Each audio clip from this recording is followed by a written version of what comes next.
So much of getting and keeping the things that you want is about finding the sweet spot. The sweet spot where you have enough stress that you're taking yourself seriously and bringing your best thinking towards the problem, but not so much stress that you crumble under the pressure, short circuit your brain, and are constantly in fight or flight mode.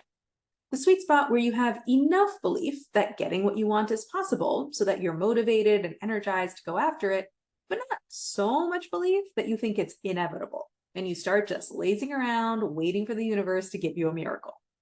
The sweet spot where you're putting enough energy towards the pursuit so that you make consistent progress every day, but not so much energy that you burn yourself out or you only move forward in inconsistent bursts. So let me give you a 3-step process for finding that sweet spot for your pursuit. Whether you're gunning for a promotion, trying to hit a sales goal, launching a business, working on your health and fitness, or even trying to find your life partner, this process will work for you. Step number 1, find sufficiency in the worst case scenario. For example, this could look like, if I don't get promoted in this cycle, I'll talk to leadership, understand why, make a plan, and try again the next cycle. Okay, that sounds totally fine. In that scenario, I will still be okay. Or this could sound like, if my new business doesn't make enough money to replace my current salary, I'll find another corporate job in my current field. Okay, that feels doable. In that scenario, I will still be okay. Or this could sound like, if I don't find the person that I want to marry, I'll build a community and a sense of belonging through my friends and family, and I'll make plans to adopt or have a child as a single parent. Okay, that's actually not so bad. In that scenario, I will still be okay. And I want you to really take your time to do this. Really define what your worst case scenario would be and adjust your plans if the worst case scenario seems too big. Make your pursuits smaller, less risky, or more reversible if you can, so that the worst case doesn't scare you so much. And then really develop a sense of sufficiency and okayness around your worst case scenario.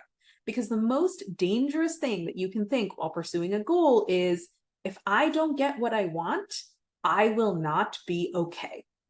This thought seems like it should motivate you to work extra hard and get what you want.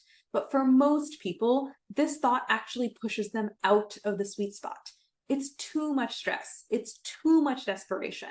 It's too much dependency on a single outcome. It's too many eggs in one fragile basket. And once you're out of the sweet spot in the too much stress direction, you start making these unrealistic, all or nothing plans that set you up to fail. You don't analyze and learn from your mistakes in a calm, cool-headed way because the very thought of making a mistake puts you into a panic. You don't give your best performance because you're constantly in fight or flight. And even if you manage to claw your way towards the goal, it's very hard to keep what you got because you're too burnt out to maintain it. And everything requires maintenance, whether it's a promotion, a business, or a relationship. So get back into the sweet spot by finding sufficiency in the worst case scenario. Then, step 2, set a time frame for going after your best case scenario. Now that you've defined and found sufficiency in your worst case scenario, give yourself a set amount of time to go after the best case. This could look like, I'll gun for this promotion for the next 6 months. Or I'll give myself 2 years to grow my business to a level where it replaces my corporate salary. Or I'll give myself 5 years to find a life partner. And then step 3, for that time frame, cultivate 100% belief that your best case scenario is possible. Because once you've found sufficiency in the worst case scenario, you're not falling out of the sweet spot in the too much stress direction, but you can fall out of the sweet spot in the too little stress direction. And that would look like, if I don't get promoted this cycle, I'll still be okay. So let me pull back a little bit because it doesn't really matter if it happens now or if it happens later. Or it might sound like, if I don't replace my corporate salary with my business revenue, I'll just get another job anyway.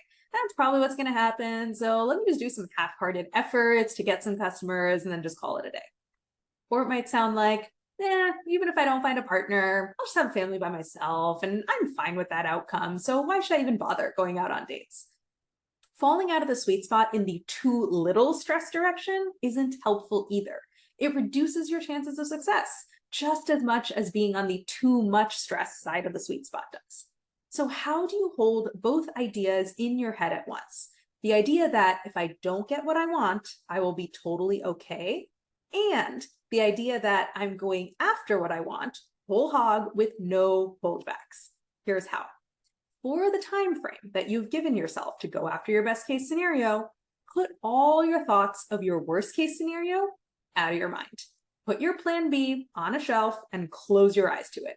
It is no longer an option that you think about, consider, or mentally fall back on.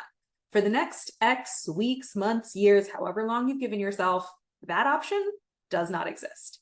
And then I want you to cultivate your belief that your best case scenario is 100% possible, that it's simply waiting for you to reach out and take it.